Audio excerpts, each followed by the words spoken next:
Hey guys, before we start the video, I wanted to talk about today's sponsor, Aura. For those who may be unaware, data brokers sell your information to anyone else who could send you spam mail / email, text messages. They can attempt to scam you online, get into your accounts, anything. Your full name, email, home address, health records, your relatives. It's all out there. There are just too many data brokers out there. It seemed impossible. That's why I've been using Aura, the sponsor of today's video. Aura shows me which data brokers are selling my information and automatically submits opt-out requests for me. Aura do more than just that, though. They offer antivirus protection, VPN, password management, parental controls, identity theft insurance, just to name a few tools in their one-package suite. You don't need multiple applications to do all these things anymore. Aura have it all under one name. And for this level of protection, it's honestly a good price. Right now you can sign up using my link at aura.com/Nate Narrates and get a 2-week free trial to try them out for yourselves. They even have family plans so you can protect yourself and your loved ones. At least with Aura, I know I'm protected online no matter what device I use. If you've been wondering what you should be using online to protect yourself, you should probably click the link today and try it out for yourselves. That's aura.com/Nate Narrates. I'll also pop the link in the description below. Right, on with the story. The Disappearing House. It's been about a month since we found out the truth about the town we grew up in. By the time you read this, I will be gone. I have to make myself scarce for what I'm about to do. But I think you, all of you, will understand. Here we go. The worst part of growing up in a small town is, of course, the boredom. I'm sure many of you who experienced a similar upbringing can reflect on the times when you desperately looked for something to do. We explored every inch of our neck in the woods, hoping and praying something interesting would happen. Hours are to be used, not counted, my grandmother would say, and shoo me and my cousin Billy out of the door. We'd mess around with the other latchkey kids and get into trouble, though I can't remember exactly what we did to pass the time. I've always had a bad memory. What I do remember vividly is the Davis Hills, which took you south into another town. There were 3 hills, all with a dirt road slapped on top of them. They were just dull mounds of dirt to most, but to us, it was a bootlegged roller coaster. My grandma would take the Davis Hills often, because she believed the grocery store in the adjacent city had cheaper eggs. Billy and I would beg her to take us so we could enjoy the ride. We'd pile into the front seat of my grandma's dusty Ford Ranger and giggle in glee when she would shift the car in neutral as we went speeding downhill. I still remember the feeling of my stomach dropping as we made the plunge from one hill to the next. Another amusing part of the ride was the disappearing house. When you reached the top of the first hill, you'd see a tiny red brick home that seemed to vanish when you got to the second. It would almost magically reappear at the third hill before slowly becoming invisible again as you left town. The house wasn't anything special. Even as a kid, I could tell it was even older than my grandparents' decrepit shack.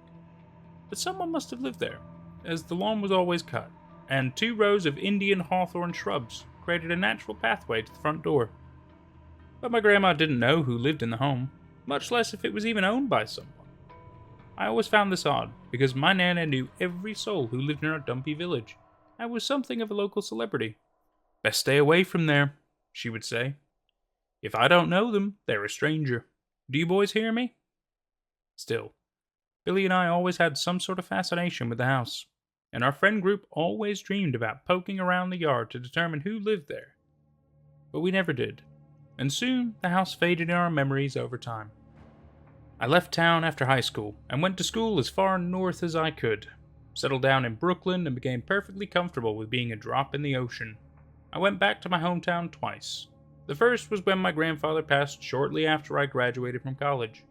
The second time was last month, when Nana finally kicked the bucket.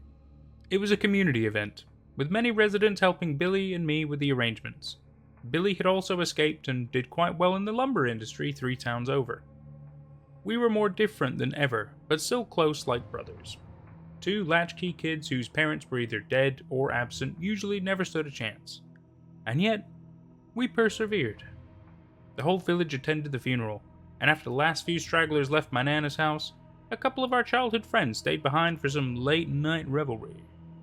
Billy built a fire in the backyard pit, and I tapped a keg of Miller. "To Nana," our friend Sean Norris said, "the people's grandma."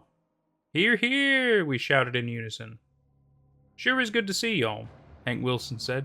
"What's it been, 10 years since we saw you both?" I nodded, looking at the other men who stayed behind. They looked more weathered and weary than Billy and me, worn down by decades of stagnation. I felt a twinge of guilt. Feels good to be back. I honestly missed this place. Billy shot me a puzzled look, but quickly masked it.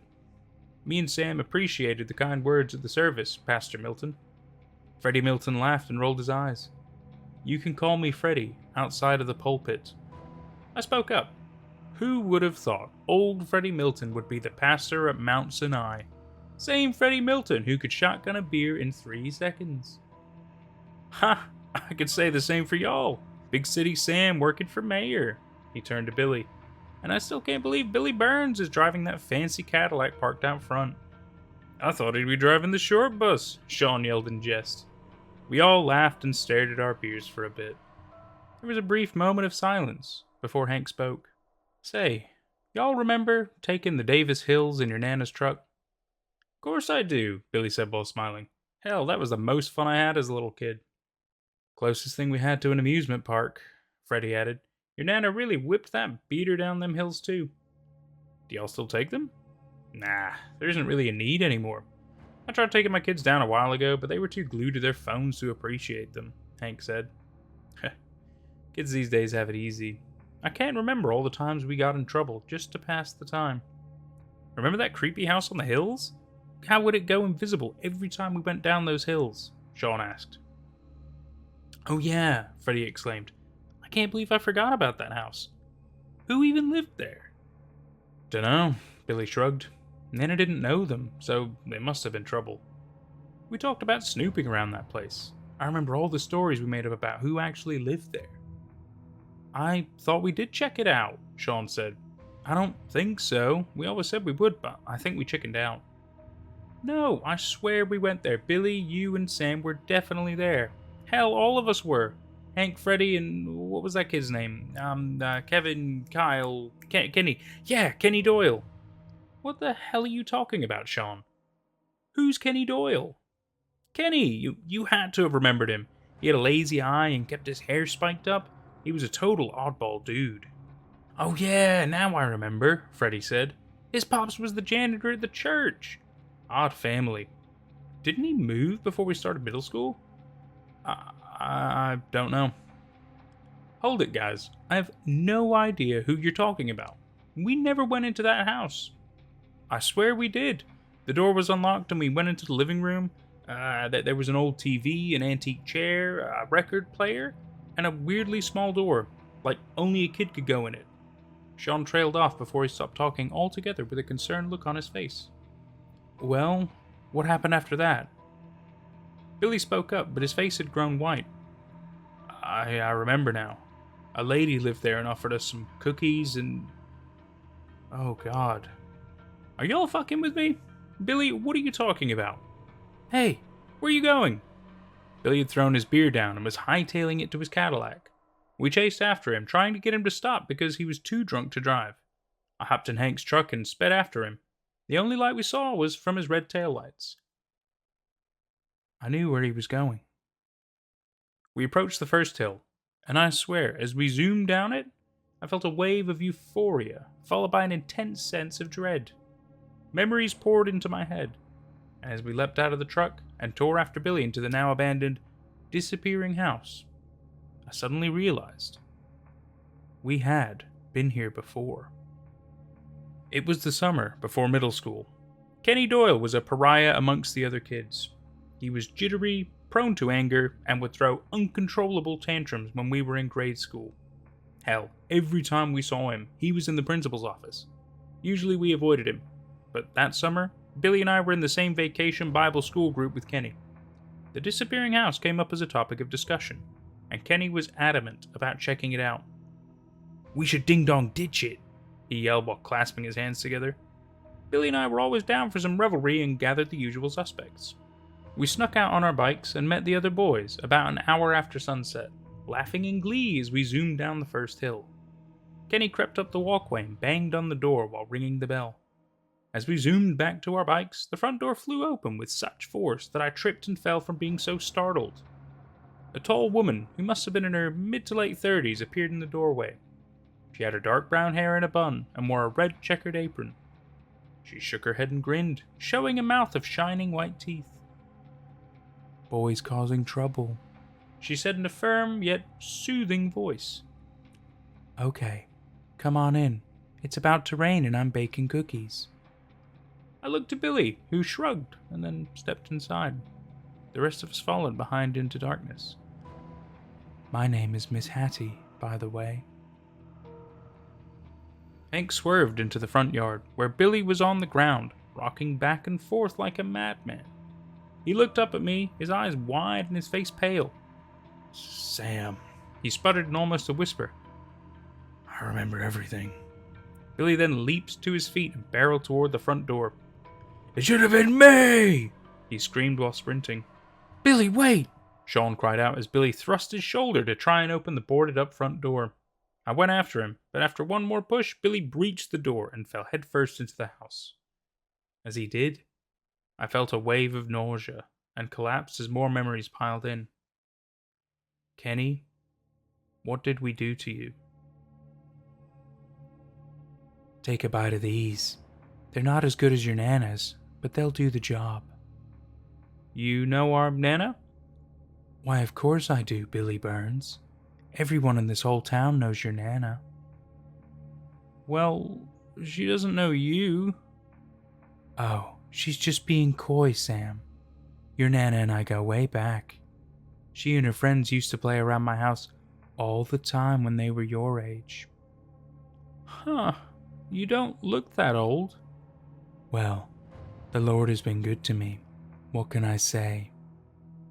"Well, I guess we should be going. Thank you for the cookies. They were awfully good." "Oh, no. I can't let y'all bike back in this rain and track mud all over your Nana's house. She'd have a hissy fit. Say, would you boys like to meet my very special friend?" I remember trying to get Billy and the other guys to leave, but strangely found myself sitting next to them Indian style on the plush shag carpet. Miss Hattie stood in front of the tiny living room door and looked at us one by one. She smiled broadly, but I noticed no warmth behind her saucer-like blue eyes. "Okay, boys. Behind this door is my special friend. She'll choose a lucky winner who will receive a wonderful prize. Does anyone want to go first?" "I do," Hank replied. "Well, excellent. Let's see if young Henry is the winner. Henry, crawl on over and knock on my friend's door." Hank shuffled to the tiny door and carefully knocked.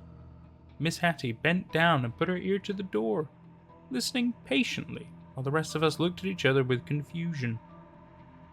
"Nope. Oh well, better luck next time." Hank shrugged and sat back down next to us. "I'll go next." "Excellent, Freddy. I'm sure my friend will want to meet the preacher's son." Freddy knocked on the door, but nothing happened again. "Oh darn," Miss Hattie exclaimed. "I guess my friend is a little shy today. Mr. Norris, why don't you go next, young man?" Sean knocked on the door, but was denied. "Fiddlesticks. What is going on with her today, huh?" Miss Hattie put her hands on her hips and then smiled at me. "Samuel Burns, I believe it's your turn." I waddled over to the door and softly knocked on it, but like the rest, nothing happened. "Well, she surely has to pick one of you. Billy?" Billy hunched over, his left hand fingers crossed behind his back, and his eyes closed. He knocked on the door and put his ear against it to listen. His eyes grew wide, and he turned to look at me. But before he could speak, the door rattled, and we heard 3 loud knocks that seemed to be coming from the other side. The temperature in the room plummeted, and I remember the hairs on the back of my neck standing up in excitement. "Well, would you look at that?" Miss Hattie gleefully shouted. "Billy is our winner. Yay, Billy! Go ahead and open the door to meet my friend." "Wait a minute," Kenny yelled. "I didn't get to go." Miss Hattie stopped talking and slowly turned her head to face Kenny. Her permagrin had now shifted into a sour frown. "Excuse me," she said with thinly veiled contempt. "I said," Kenny began with his hands on his hips, "I didn't have a turn. My special friend only chooses one winner, Mr. Doyle." "But I didn't get to go. That's not fair." "Well, sweetie, sometimes life isn't fair." "No, I get a turn. This always happens to me. Everyone always does this to me when I didn't do nothing wrong. Why won't you give me a turn, lady? I don't even want the prize. I just want a goddamn turn." Miss Hattie stood unfazed during Kenny's rant before smiling at the huffing boy, his fists balled up and tears in his eyes. "Oh, Mr. Doyle, what have they done to you?" she said, but her voice sounded darker and appeared to echo through the house. "Come now," she said while extending her hand to Kenny. She led Kenny over to the door and patted the back of his head while he happily knocked on it. There was a brief moment of silence before the door softly began to shake, and the sound of a lock being turned ripped through the house. Miss Hattie began to giggle and opened the door. We looked inside but only saw darkness. "Go inside, Kenny. It's rude to keep my friend waiting." Kenny smiled, got down on his knees, and disappeared. Miss Hattie closed the door behind him, and the door locked behind him. The next thing we heard was screaming. Sean ran to the door and tried to open it, but it wouldn't budge.